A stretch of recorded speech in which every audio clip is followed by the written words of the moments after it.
ആറ്റൂർ രവിവർമ്മ എഴുതിയ സംക്രമണം എന്ന കവിതയെപ്പറ്റിയാണ് നമ്മൾ ഇപ്പോൾ ചർച്ച ചെയ്യുന്നത്. 1970കളുടെ കവിതയിൽ ഒരു പുതുഭാവുകത്വം രൂപപ്പെടുന്നുണ്ട്.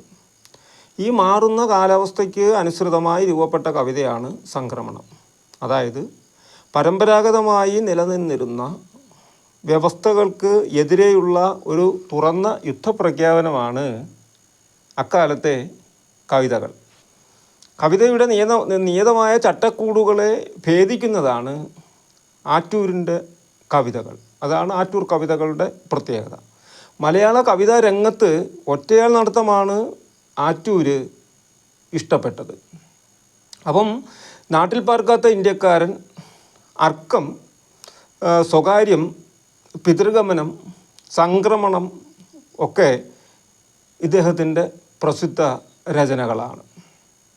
ഇവിടെ സംക്രമണം എന്ന കവിതയിൽ സ്ത്രീകളുടെ ജീവിത അവസ്ഥയെപ്പറ്റിയും സ്ത്രീകൾ സമൂഹത്തിൽ എങ്ങനെ മാറണം, അതിന് പുരുഷന്മാരുടെ മാനസികാവസ്ഥയ്ക്ക് എങ്ങനെ മാറ്റമുണ്ടാകണം എന്നതിനെപ്പറ്റി കവിയുടെ ആകുലതകളും വ്യഥകളും ഇവിടെ ചിത്രീകരിക്കുന്നു. ഈ കവിതയുടെ തുടക്കം കുറേ നാളായി ഉള്ളിൽ ഒരുത്തിതൻ ജഡമളിഞ്ഞു നാറുന്നു, വിരലുകൾ മൂക്കിൽ തിരുകയാണ് ഞാൻ നടപ്പതെങ്കിലും അരികത്തുള്ളോരും അകലത്തുള്ളോരും ഒഴിഞ്ഞു മാറുന്നു. അതാണ് ഈ കവിതയുടെ തുടക്കം. അപ്പോൾ ഇവിടെ ഈ കവിതയിൽ ജഡം അളിഞ്ഞ് നാറുകയാണ്. അത് കുറേ നാളായി അളിഞ്ഞ് നാറുകയാണ്. ഈ ഗന്ധം ഉൾക്കൊള്ളാനാകാതെ വിരലുകൾ മൂക്കിൽ തിരുകയാണ് നടക്കാറുള്ളത്. അങ്ങനെ നടക്കുമ്പോഴും അകലത്തുള്ളവരും അടുത്തുള്ളവരും ഒഴിഞ്ഞു മാറുകയാണ്. അങ്ങനെ ഒഴിഞ്ഞു മാറുവാനുള്ള കാരണം ദുർഗന്ധമാണ്.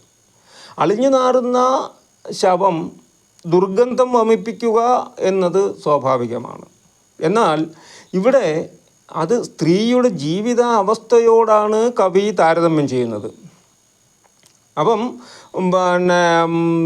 ഈ ദുർഗന്ധം ഇല്ലാതാക്കണമെങ്കിൽ ആ ജഡം സംസ്കരിക്കണം.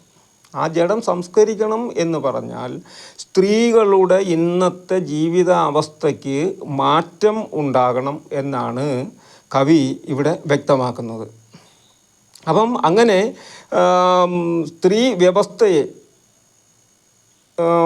സ്ത്രീയുടെ അവസ്ഥയെ ഇരുട്ടറയിൽ നിന്നും മോചിപ്പിക്കുവാൻ വേണ്ടിയുള്ള ആഹ്വാനമാണ് ഇവിടെ കവി നടത്തുന്നത്. അറിവ് വെച്ചപ്പോൾ അവളുണ്ട് എൻ കണ്ണിലൊരു നൂലട്ടയായി, വിശപ്പിനാൽ വാരി വലിച്ചു തിന്നു ചത്തവൻ്റെ തള്ളയായി. അവളെ എനിക്ക് അറിവ് വച്ച നാൾ മുതൽ അറിയാവുന്നതാണ്. അപ്പം ഒരു നൂലട്ടയായി തൻ്റെ മുന്നിൽ അവൾ പണ്ട് മുതലേ ഉണ്ട്. നൂലട്ട എന്ന് പറഞ്ഞാൽ കണ്ണിന് തെളിച്ചം ഏകുന്നതിന് വേണ്ടി നൂലട്ടയെ കെട്ടിവെക്കുന്ന ഒരു രീതി ഉണ്ട്. അതാണ് നൂലട്ട എന്ന് പറയുന്നത്. അപ്പം ആ സ്ത്രീയുടെ അവസ്ഥ എന്താ? വാരി വലിച്ചു തിന്ന് ചത്തവൻ്റെ തള്ളയായാണ് അവൾ പ്രത്യക്ഷപ്പെടുന്നത്. അവൻ വാരി വലിച്ചു തിന്നാനുണ്ടാകുന്ന സാഹചര്യം എന്താണ്? വിശപ്പാണ്, പട്ടിണിയാണ്. അപ്പം ജീവിത അവസ്ഥയെ ഇവിടെ കവി വ്യക്തമാക്കുന്നുണ്ട്. അപ്പം സാധാരണയായി കവിതയിൽ സ്ത്രീകളുടെ സൗന്ദര്യത്തെയാണ് പ്രകടമാക്കുന്നതെങ്കിൽ ഇവിടെ സ്ത്രീയുടെ സൗന്ദര്യത്തെ അല്ല കവി ചിത്രീകരിക്കുന്നത്, മറിച്ച് സ്ത്രീകളുടെ അവസ്ഥയെയും ദുരിത ജീവിതത്തെയുമാണ് കവി അവതരിപ്പിക്കുന്നത് എന്ന് കാണാം. അപ്പം ജീവിതത്തിൻ്റെ ദുരിതവും സമൂഹത്തിൻ്റെ പാർശ്വവൽക്കരണവും ഇവിടെ പ്രകടമാകുന്നുണ്ട്. ഒരു പെണ്ണിൻ തലയവൾക്കു ജന്മനാ കിടച്ചുവെങ്കിലും അതിൻ്റെ കാതിന്മേൽ കടലിരമ്പീല, തിര തുളുമ്പീല, മുഖത്തു കണ്ണു കണ്ണുകൾ അതിനു പാതിരായ്ക്കടയ്ക്കുവാൻ മാത്രം ഒരു നിശബ്ദമാം മുറിവിൻ വക്കുകൾ അതിൻ്റെ ചുണ്ടുകൾ. അപ്പം ആ സ്ത്രീയുടെ അവസ്ഥയെ ആണ് ഇവിടെ കവി ചർച്ചയ്ക്കെടുക്കുന്നത്.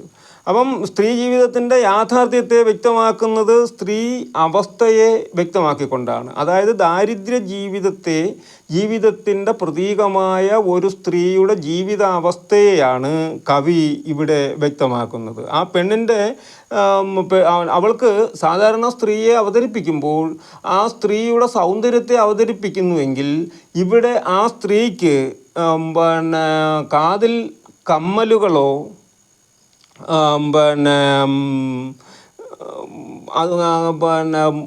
മുഖത്ത് സൗന്ദര്യമോ നിഴലിക്കുന്നില്ല. അപ്പം മാത്രമല്ല നിശബ്ദമാം മുഖത്ത് കണ്ണടയ്ക്കുന്നതോ പാതിരയ്ക്ക് അടയ്ക്കുവാൻ മാത്രമാണ് അവളുടെ കണ്ണുകൾ. അപ്പം അതിന് സൗന്ദര്യമില്ലായ്മ എന്നതാണ്, ഈ സൗന്ദര്യമില്ലായ്മ ദാരിദ്ര്യത്തിൻ്റെ പിൻപറ്റാണ് എന്നും വ്യക്തമാകുന്നു. ഒരു നിശബ്ദമാം മുറിവിൻ വക്കുകൾ അത് അവളുടെ ചുണ്ടുകൾ. ഒരു നിശബ്ദമാം മുറിവ് പോലെയാണ്. അതായത് മറ്റാർക്കു വേണ്ടിയും സംസാരിക്കുവാൻ അവൾക്ക് താല്പര്യമില്ല, അല്ലെങ്കിൽ അവളുടെ സംസാരത്തെ മറ്റാരും കേൾക്കുന്നില്ല എന്നുള്ള അവസ്ഥ. ആ അവസ്ഥയെയാണ് ചിത്രീകരിക്കുന്നത്. മയങ്ങാറുണ്ടാവില്ല അവളോളം വൈകി ഒരു നക്ഷത്രവും, ഒരൊറ്റ സൂര്യനും അവളെക്കാൾ നേരത്തെ പിടഞ്ഞെണീറ്റില്ല. പുറപ്പെട്ടയിടത്താണ് 1000 കാതം അവൾ നടന്നിട്ടും കുനിഞ്ഞു വീഴുന്നുണ്ട് 1000 വട്ടം നിവർന്നു നിന്നിട്ടും. ഉണർന്നിട്ടില്ല അവൾ 1000 നെഞ്ചിൽ ചവിട്ടുകൊണ്ടിട്ടും. അപ്പം മയങ്ങാറുണ്ടാവില്ല അവളോളം വൈകി ഒരു നക്ഷത്രവും. അവൾ എത്രയും പാതിരാവായേ ഉറങ്ങാറുള്ളൂ. അപ്പം എല്ലാ നക്ഷത്രവും മയങ്ങിയതിന് ശേഷമേ അവൾ കണ്ണടയ്ക്കാറുള്ളൂ.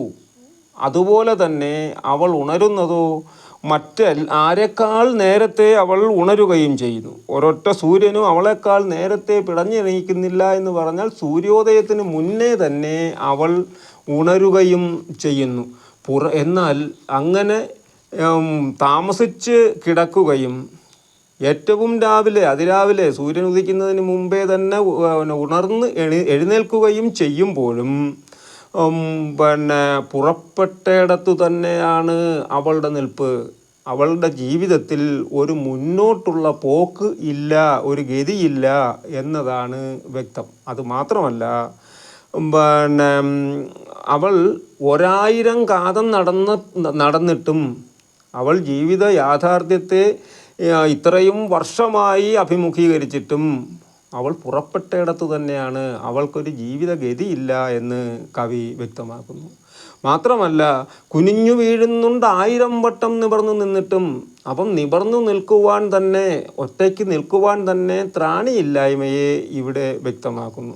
ഉണർന്നിട്ടില്ല അവൾ 1000 നെഞ്ചിൽ ചവിട്ടുകൊണ്ടിട്ടും. 1000 ചവിട്ട് അവളുടെ നെഞ്ചിൽ കൊണ്ടിട്ടും. അപ്പോൾ അതായത് സാമൂഹികമായ അസമത്വങ്ങൾ നിറഞ്ഞ സമൂഹത്തിൽ നിന്നും അവൾക്ക് ദുരിതാനുഭവങ്ങൾ 1000 വട്ടം ഉണ്ടായിട്ടും ഉണർന്നിട്ടില്ല. അവൾ അതിൽ നിന്ന് പിന്നോട്ട് മാറിയിട്ടില്ല എന്നുള്ളതാണ് ഇവിടെ വ്യക്തമാക്കുന്നത്. അപ്പം കുറ്റിച്ചൂല്, ഒരു നാറത്തേപ്പ്, ഞെണുങ്ങിയ വക്കാർന്നൊരു കഞ്ഞിപ്പാത്രം, ഒരട്ടി മണ്ണവൾ. അവൾ എന്താണ് എന്നാണ് സൂചിപ്പിക്കുന്നത്? ഒരു കുറ്റിച്ചൂലാണവൾ. കുറ്റിച്ചൂൽ എന്തെന്നറിയാമല്ലോ, ഒരു നാറത്തേപ്പ്. ഒരു നാർത്തേപ്പ് എന്ന് പറയുമ്പോൾ പടം തുണി, അതാണ് നാർത്തേപ്പ്. ഈ വേസ്റ്റ് പോലെ തുടയ്ക്കാൻ ഉപയോഗിക്കുന്ന തുണി. ഞെണുങ്ങിയ വക്കാർന്നൊരു കഞ്ഞിപ്പാത്രം. അപ്പോൾ ജീവിതാവസ്ഥയെ അത് വ്യക്തമാക്കുന്നുണ്ട്. ഒരട്ടി മണ്ണവൾ, അത്രേ ഉള്ളൂ. അവളെ ആ ഒരു രീതിയിൽ ചിത്രീകരിക്കുന്നു. ഗതി കിട്ടാതാം അവൾ തന്നെ ആത്മാവിനൊരു യന്ത്രം പോലെ അഴിച്ചെടുത്തു ഞാൻ അതിസൂക്ഷ്മമാം വേറൊരുടലിൽ ചേർക്കാവൂ. ഒരു നൂലട്ട പോലിഴയും പെണ്ണിൻ്റെ ഉടലിനോടല്ല. വിശക്കുമ്പോൾ ഊരിലിറങ്ങുന്ന നരപുക്കാം കടുവയിൽ. അപ്പം അവളെ ഞാൻ ഒരു യന്ത്രത്തെ പോലെ അഴിച്ചെടുത്ത് മറ്റൊരു ആത്മാവിൽ വിളക്കി ചേർക്കുവാൻ ശ്രമിക്കുകയാണ്. അതാണ് ഗതി കിട്ടാതെ അവൻ തന്നെ ആത്മാവിനൊരു യന്ത്രം പോലെ, അങ്ങനെ ഗതി കിട്ടാതെ ഉഴലുന്ന, മറ്റാരുടെയും സഹായമില്ലാതെ കഷ്ടപ്പെടുന്ന ആ സ്ത്രീയുടെ ഞാൻ അവളെ അഴിച്ചെടുത്തിട്ടൊരു യന്ത്രത്തെ എന്ന പോലെ അഴിച്ചെടുത്തിട്ട് അവളുടെ ആത്മാവിനെ വേറെ ഒരു ഉടലിൽ ചേർക്കുന്നു, വേറെ ഒരു ഉടലിൽ ചേർത്ത് വയ്ക്കുകയാണ്. ഒരു നൂലട്ട പോലിഴയും പെണ്ണിൻ്റെ ഉടലിനോടല്ല. പിന്നെ ആരുടെയാണ്? വിശക്കുമ്പോൾ ഊരിലിറങ്ങി നരപുക്കാം കടുവയിൽ.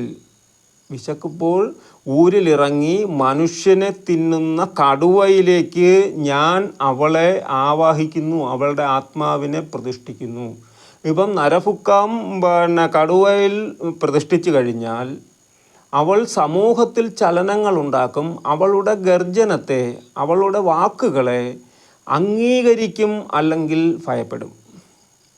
അതുകൊണ്ടാണ് ഒരു നരഭോജിയായ കടുവയിൽ ഞാൻ അവളുടെ ആത്മാവിനെ പ്രതിഷ്ഠിക്കുന്നത് എന്ന് കവി അഭിപ്രായപ്പെടുന്നു. ഇനിയും ഉണ്ണികൾ ഉറങ്ങുമ്പോഴതിൻ മുരൾച്ച കേൾക്കാവൂ. മലയുടെ താഴെ വയലിനക്കരെ കതകിനപ്പുറം. ആ കടുവയുടെ മുരൾച്ച അകലങ്ങളിൽ മുഴങ്ങിക്കേൾക്കണം. സമൂഹത്തിൽ ആ ശബ്ദം, അവളുടെ ശബ്ദം, അല്ലെങ്കിൽ ഇത്തരത്തിൽ കഷ്ടപ്പെടുന്ന സ്ത്രീകളുടെ ശബ്ദം മുഴക്കമായി ഉയർന്നു കേൾക്കണം എന്ന് കവി ആഗ്രഹിക്കുന്നു. അവളുടെ നാവിന്നെടുത്ത് വേറൊരു കുരലിൽ ചേർക്കാവൂ. അവളുടെ നാവ് ഞാൻ മറ്റൊരു ജീവിയിൽ വിളക്കിച്ചേർക്കുകയാണ്. ഇറയത്തെച്ചില് രുചിച്ചിടുന്നൊരു കൊടിച്ചിയിലല്ല. പിന്നെ ആരിലാണ്? വിശക്കുമ്പോൾ ഇര വളഞ്ഞു കൊന്നു തിന്നുന്ന ചെന്നായയിൽ. ഉച്ഛിഷ്ടം ഭക്ഷിക്കുകയോ മറ്റുള്ളവരാരെങ്കിലും കൊടുക്കുന്നത് ഭക്ഷിക്കുകയോ ചെയ്യുന്ന, അല്ലെങ്കിൽ വീട്ടിൻ്റെ ഇറമ്പത്തോ പരിസരത്തോ വന്ന് ഒന്നും രണ്ടും തപ്പിപ്പറക്കി തിന്ന് വിശപ്പടക്കുന്ന കൊടിച്ചിപ്പട്ടിയിലല്ല ഞാൻ അവളുടെ നാവിനെ ചേർത്ത് വയ്ക്കുന്നത്. മറിച്ച് പിന്നെ എവിടെയാണ്? വിശക്കുമ്പോൾ ഇര തേടുന്ന, എങ്ങനെ ഇര തേടുന്ന? വളഞ്ഞ് കൊന്ന് ഇര തേടുന്ന ചെന്നായ് കൂട്ടത്തിൽ ഒന്നിലേക്ക് ഞാൻ അവളുടെ നാവിനെ സംക്രമിപ്പിക്കുകയാണ്. പുരങ്ങളും ജനപദങ്ങളും ചൂഴും വനവന്യകളിൽ അവൾ തൻ ഉഗ്രമാം വിശപ്പു ചേർക്കാവൂ. കലർത്തിടാവൂ ഞാൻ അവൾ തൻ വേദന. ചലവും ചോരയും ഒലിക്കും സന്ധ്യയിൽ അവളുടെ ശാപമണയ്ക്കാവൂ. വിളനിലങ്ങളെ ഉണക്കിടുന്നു സൂര്യനിൽ. വസൂരിമാലകൾ കുരുത്ത വ്യോമത്തിൻ ബലിമൃഗമായിട്ട് എടുത്തിടാവൂ ഞാൻ അവളുടെ മൃതി. അപ്പം അതാണ് പറയുന്നത്. അപ്പം അവൾ വിശപ്പാർന്നവളാണ്. അവളുടെ വിശപ്പ് കാട്ടുതീയോട് ചേർത്ത് വയ്ക്കുന്നു കവി. അപ്പം വിശപ്പാകുന്ന കാട്ടുതീ പുരങ്ങളും ജനപദങ്ങളെയും ചുട്ട് കരിക്കുകയാണ്. അപ്പോൾ അവൾക്ക് വേദനകൾ അനുഭവിക്കേണ്ടി വന്നു. അവളുടെ ഈ വേദനയെ കവി ചോരയും ചലവും ഒലിക്കുന്ന സന്ധ്യയോട് ചേർത്ത് ഇടകലർത്തുകയാണ്. അപ്പോൾ സന്ധ്യയിൽ ചോരയും ചലവും ചേർക്കുമ്പോൾ വന്യമായ ഒരു ഭാവമാണ് രൂപപ്പെടുന്നത്. അപ്പം അങ്ങനെ വന്യമായ ഭാവത്തെ രൂപപ്പെടുത്തുന്നത് സ്ത്രീയുടെ അവസ്ഥയുടെ തീവ്രതയെ ചിത്രീകരിക്കുവാൻ വേണ്ടിയാണ്. അതാണ് അതിൽ നിന്നും വ്യക്തമാക്കുന്നത്. അപ്പം വിളനിലങ്ങളെ ഉണക്കുവാൻ ശേഷിയുള്ളതാർക്കാണ്? സൂര്യനാണ്. സൂര്യന് മാത്രമേ വിളനിലങ്ങളെ ഉണക്കുവാനുള്ള ശക്തി ഉള്ളൂ. അപ്പം സൂര്യൻ ഉളക്കിക്കളയുന്ന വിളനിലങ്ങൾ സ്ത്രീയുടെ ശാപം മൂലമാണ് എന്ന്, സ്ത്രീകളുടെ ശാപം മൂലമാണ് സൂര്യൻ വിളകളെ ഉണക്കിക്കളയുന്നത് എന്ന് കവി അഭിപ്രായപ്പെടുന്നു. വസൂരിമാലകൾ കുരുത്ത ആകാശത്ത് അവളുടെ മരണത്തെ ഒരു ബലിമൃഗമായി പ്രഖ്യാപിക്കുന്നു, അപ്പം പ്രകടമാക്കുന്നു. ഓക്കെ, സമൂഹം അടിച്ചേൽപ്പിക്കുന്ന സംഘർഷത്തിൽ അകപ്പെട്ട ബലിമൃഗങ്ങളാണ് സ്ത്രീകൾ എന്ന് കവി ഓർമ്മിപ്പിക്കുകയാണ്. സുഹൃത്തുക്കളെ, ഇതാണ് സംക്രമണം എന്ന കവിത. Okay, thank you.